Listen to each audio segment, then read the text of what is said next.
Temples. There are a lot of different buildings featured on Roman coins, but temples are definitely the most common, and it makes perfect sense. They were the central points of any respectable Roman city. The area around them was the epicenter of public life, and these temples are some of the most numerous and better preserved structures from the civilization that reached our days. So today, this episode is all about temples. Let's go in a quick overview of what their purpose was, how to differentiate one temple from another, and as always, let's look at some examples of temples on coins. So let's get started. The first thing we need to understand is, what purpose did they serve after all? Well, it's easy to guess that first and foremost they served a religious purpose. A temple was always dedicated to a certain deity. It always had an interior chamber called a cella, where a statue of a god would be located. Offerings would be placed next to the statue, and the priests of that particular god used this area to store things and to operate the everyday maintenance of the temple. Ceremonies, however, were conducted outside, in the front of the temple. The Romans in particular built their temples on elevated platforms, called a podium, that would allow a group of people gathered in front of the temple to see and listen to whoever was conducting a ceremony. But temples weren't purely religious buildings. Many also had practical uses for the public administration. Some, like the Temple of Saturn in Rome, were used during the Republican period as the aerarium, or the public treasury. Others, like the Temple of Juno Moneta, were used to house the Mint of Rome. So the most important mint in the whole empire, imagine that. We aren't sure if the temple structure itself housed that purpose. So, for example, we don't know precisely if the Temple of Saturn had the treasury in its interior or if it had another secure building next to it that served this purpose. The same applies for the Temple of Juno. It would have likely been considered disrespectful to have a mint, a loud and dirty operation inside the temple to a goddess, so it was probably located on an annex building, and the temple itself served a smaller function, maybe a storage area for the unminted metals and where coins were stored after minting. The same can be said about the multiple temples located on cities all over the old Roman territories. Let's take the beautifully preserved Temple of Augustus in Pula, modern-day Croatia, as an example. Its primary purpose was, of course, to be a place of worship for the imperial cult and the image of the divine emperor, but it was also a central point of gathering for civic life. Trials would be held around the temple area, maybe even underneath the portico itself, this covered area right in front of the temple entrance. Public gatherings to solve local issues would probably also be held here. This created a natural epicenter for public life. Markets would pop up around the temple. Soon more dense urbanization would develop in its vicinity. There were, of course, temples located in more secluded places, but whenever you visit a Roman site, the densest urban area certainly had a temple nearby. Similar to what you find in older Greek cities, the Acropolis, where the main temple and marketplace were located, were the central point of public life. Okay, we have a basic idea of what a temple was used for. Now let's get a basic understanding of its architectural elements. The Romans actually built temples of very different shapes and sizes, and we will see some examples of different styles later, but the most common one is the classical style temple, the one everyone thinks when you say Roman or Greek temple, with columns inspired on the temples from the Greeks and the Etruscans.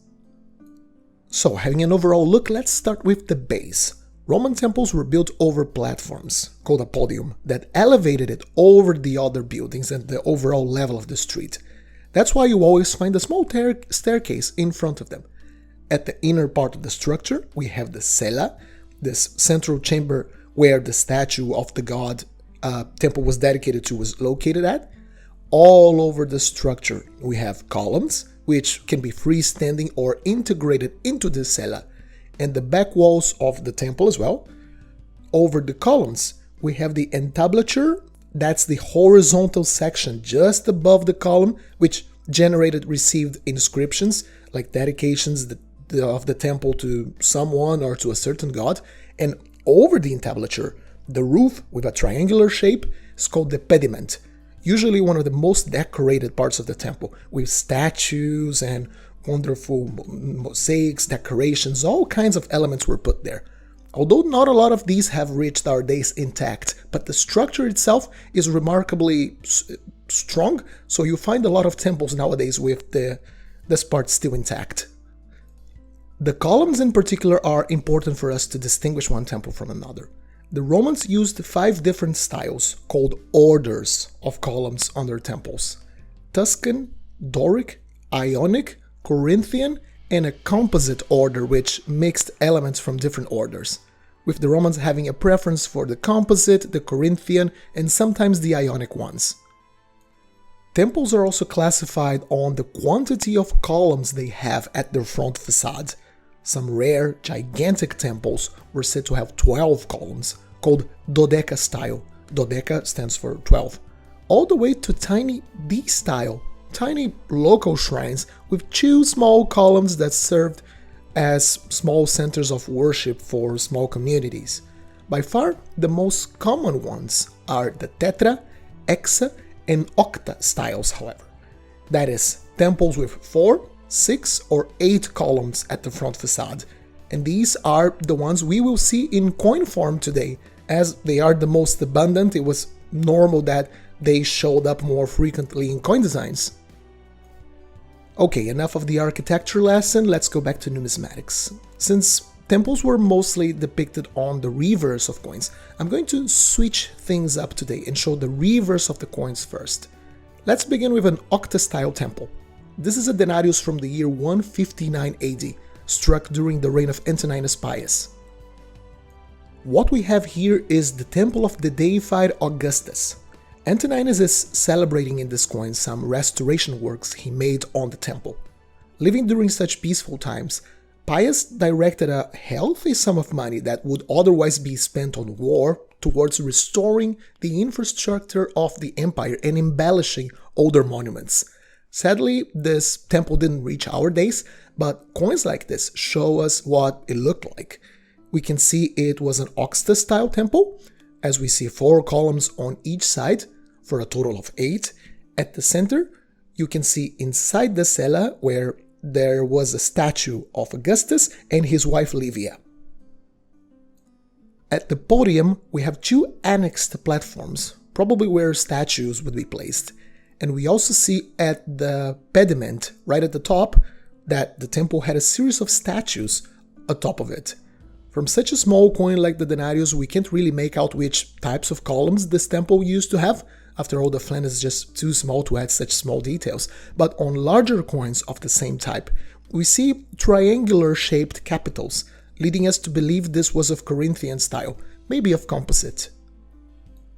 Finally, the legends read, Templum Divi Augusti Restitutori, the restoration of the temple of the divine Augustus, and on the lower part, Consul Quartum, celebrating Antoninus' 4th consulship.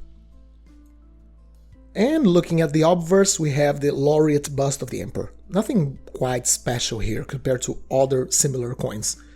On the legends, Antoninus Augustus Pius, Pater Patriae, Tribunicia Potestas for the 22nd year.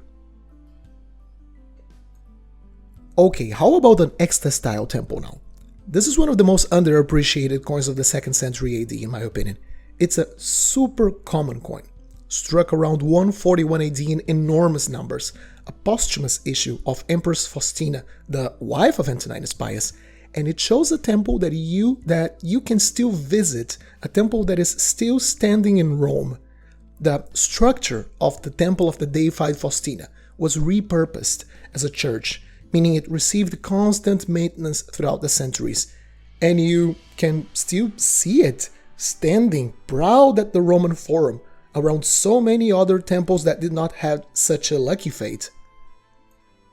So yeah, we have this Hexa-style temple with Corinthian columns, just like the real thing. It has a statue of the Empress at the center, which does not exist anymore, as the cella was integrated into the later church's structure, the triangular pediment on the top did not survive to our days, but we can see how it looked like. It had a series of very fancy statues and decorations, as we can see in this coin. And probably it doesn't exist anymore because it had so many statues made out of bronze, it must have been looted for the materials to be used on other things. The legends read, Aedis divae Faustinae, to the monument of the divine Faustina, making obvious reference to the inauguration of the temple. After Antoninus' death, the temple would be rededicated to Faustina and Antoninus. That's why today, when you visit it, you can read on the facade, Divo Antonino et divae Faustinae, ex senatus consultum, or to the divines Antoninus and Faustina by decree of the Roman Senate. And quickly looking at the obverse, we have this common type featuring the bust of Empress Faustina with the legends Diva Faustina, the deified Faustina. Now let's look at a tetra-style temple. But don't you think just because this was a smaller temple, it was any less important? What we have here is a temple dedicated to the great Julius Caesar himself. This denarius was struck by Octavian, the future first Emperor Augustus, in 36 BC. We don't know exactly where this coin was struck. Most likely it was made in some southern Italian mint, or maybe even a moving military mint, to pay for Octavian's troops on his military campaigns against the last remnants of the Pompeian faction, those that killed his adoptive father. On the reverse of this coin we have this tetra-style temple. Between the columns we have a statue of the deified Julius Caesar holding a palladium. On the entablature we see the words Dio Julius, so the god Julius Caesar. Above it, on the triangular pediment, we have a star. This is quite likely a reference to the Sidus Julius, a comet that was seen in the skies a few days after Julius Caesar's deification, which was interpreted by people at the time as an absolutely clear sign that Julius Caesar ascended to the skies. To the left of the temple, we have a small altar with a fire, where sacrifices would be burned and as offerings to the gods. The reason for this design is quite obvious. Octavian was adopted by Caesar, so here he is calling everyone's attention to his deified father, which in turn gave him a nearly divine claim to power as well. On the legends we can read, Consul iterum et tertius designatus, showing that Octavian was serving his second term as consul and was designated already for a third mandate. The obverse has this fascinating portrait of a very young Octavian. We can't appreciate it in this example due to wear, but he has a short beard, something quite unusual for Romans of the time. It was a bit of a barbarian thing for a man not to be clean shaven, unless he was in mourning. This is an Octavian in mourning for the death of his adoptive father. Even if this coin was struck a good 8 years after Caesar's murder on the Senate floor, maybe this could also be an attempt of Octavian to look a bit older than he was. After all, he was much younger than his colleagues, Mark Antony and Lepidus, and experience, being a grisly veteran, was something strongly valued in Roman politics. In any case, on the legends we read, Imperator Caesar divi filius triumvir iterum, res publicae constituendae. We can translate this to something like Commander Caesar, son of a god, triumvir for the second year, restorer of the republic. It's such an ironic and almost funny thing to think that Octavian shows himself here as the savior of the republic, but in a decade or so he will be the one that ends it. But not all temples follow this strict architectural order. Some temples had completely different layouts. Here we have an absolutely wonderful Cistercius of Emperor Nero, and on the reverse we have one of the oldest temples in Rome, the Temple of Janus, the god of past and future, of the passage of time. One of the interesting things about this temple is that its doors were meant to be kept open in times of war and closed in times of peace. Here, as we can see, Nero celebrated the fact its doors were closed. That is, the empire was at last going through a period of peace. The legends read, Pace populo Romano, terra marique partaianum clusit, which translates to the peace of the Roman people. In land and in sea, the doors of Janus are closed. Absolutely lovely coin and a great example of imperial propaganda. And of course, let's have a look at the obverse as well. It has nothing to do with temples, but it's such a lovely coin it deserves the attention. Here we have this very fat-looking bust of Nero in his last years when he gained a lot of weight. But the engraver is so good that despite how ugly Nero had turned, he managed to show him in quite a dignified image. The legends read, Nero Claudius Caesar Augustus, Germanicus Pontifex Maximus, Tribunicia Potestate, Imperator Pater Patriae. And since we're talking about Nero, how about this lovely denarius of him showing the Temple of Vesta? This is a very interesting one. It is a small temple with a circular layout, which is quite uncommon, but it served its purpose, which was to attract all of the attention of whoever looked at it from any direction to a central point of the structure, where an altar would be located and a fire that was always lit, always kept burning by the so-called Vestal Virgins. It's an interesting example of the entire architectural layout of the building, calling attention to a central point. Here in this example, however, we can also see that inside the temple, instead of the eternal flame that I just mentioned, the engraver thought it was more adequate to show the statue of the goddess instead. A small part of this temple still exists, and you can visit it in the Roman Forum, right next to the Temple of Antoninus and Faustina, in fact. What I just showed you today is a small, tiny part of the vast range of temples shown on Roman coins. You can absolutely assemble a collection entirely focused on temples alone. And if you expand your niche and you want to make an architecturally themed collection, then the possibilities are really vast.